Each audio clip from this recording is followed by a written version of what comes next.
Mikana berkata, 8 ciri nabi palsu menurut Alkitab. Ciri-ciri nabi palsu yang dinubuatkan di dalam Alkitab. Yang pertama, menyuruh menyembah Allah lain selain Yahweh. Yang kedua, memberikan hawa nafsunya kepada banyak perempuan. Yang ketiga, mati minum racun. Yang keempat, mencuri firman Tuhan dari temannya. Yang kelima, serigala berbulu domba. Yang keenam, ia ada di padang gurun di dalam bilik. Yang ketujuh, menyangkal penguasa yang telah menebus manusia di atas kayu salib. Yang kedelapan, disesatkan oleh iblis yang disimpan di dalam gua-gua yang gelap. Ciri-ciri nabi palsu yang dinubuatkan di dalam Alkitab. Yang pertama, menyuruh menyembah Allah lain selain Yahweh. Yang kedua, memberikan hawa nafsunya kepada banyak perempuan. Yang ketiga, mati minum racun. Yang keempat, mencuri firman Tuhan dari temannya. Yang kelima, serigala berbulu domba. Yang keenam, ia ada di padang gurun di dalam bilik. Yang ketujuh, menyangkal penguasa yang telah menebus manusia di atas kayu salib. Yang kedelapan, disesatkan oleh iblis yang disimpan di dalam gua-gua yang gelap. Baik Bapak Ibu Saudara, tadi kita sudah menyimak 8 ciri nabi palsu menurut Alkitab.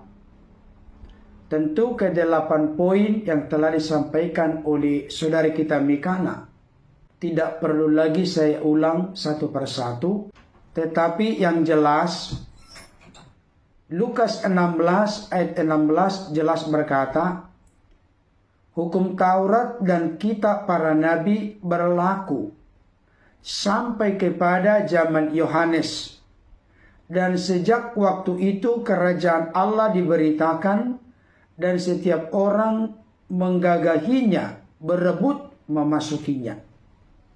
Hukum Taurat dan kitab para nabi tentunya dibawakan oleh Musa sebagai nabi Allah, dan kitab para nabi juga dibawakan oleh para nabi tersebut.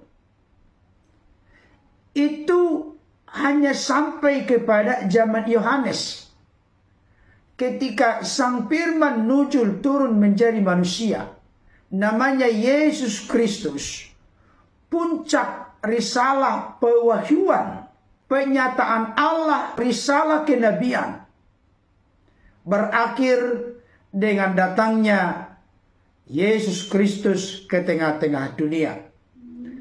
Hal itu semakin jelas kita mengerti di dalam Ibrani pasal 1 ayat 1 sampai 2. Setelah pada zaman dahulu Allah berulang kali dan dalam pelbagai cara berbicara kepada nenek moyang kita dengan perantaraan nabi-nabi, maka pada zaman akhir ini ia telah berbicara kepada kita dengan perantaraan anaknya yang telah ia tetapkan sebagai yang berhak menerima segala yang ada.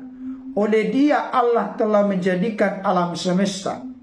Ayat ini memberikan konfirmasi penegasan kepada kita, jikalau pada zaman dahulu, di zaman sejarah bangsa Israel, Allah berbicara dalam berbagai cara dan berulang kali kepada mereka dengan perantaraan nabi-nabi, dan puncaknya sampai kepada zaman Yohanes.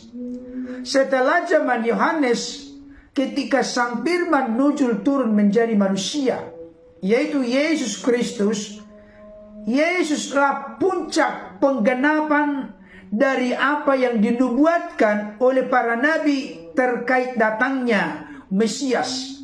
Jadi Yesus adalah nabi yang terakhir menurut pandangan iman Kristen yang bertitik tolak dari data dan fakta Alkitab. Memang Yesus pernah menyampaikan di dalam pengajarannya bahwa setelah Yesus, murid-murid, para rasul, bahkan gereja Tuhan sepanjang sejarah segala abad perlu waspada dan berhati-hati, karena akan ada masanya datang nabi-nabi palsu dan Mesias palsu.